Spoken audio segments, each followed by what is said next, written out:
மதியம் லஞ்சு பார்க்கலாங்க. இப்போ காட்டுற பாருங்கள், செஞ்சாச்சு. சீரக சம்பா அரிசி பிரியாணி,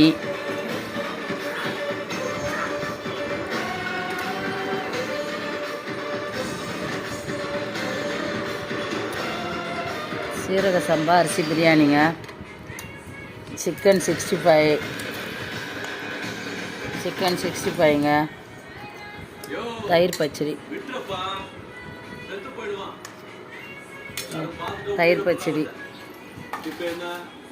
முட்டை. இன்றைக்கி வந்து என் பொண்ணு பர்த்டேக்காக இந்த ஸ்பெஷலுங்க. எங்கள் வீட்டில் பிரியாணி, சீரக சம்பா அரிசி பிரியாணி, அப்புறம் வந்து முட்டை, சிக்கன் 65. அவ்வளோதாங்க. வாங்க எங்கள் வீட்டில் சாப்பிட்லாம். பாய்.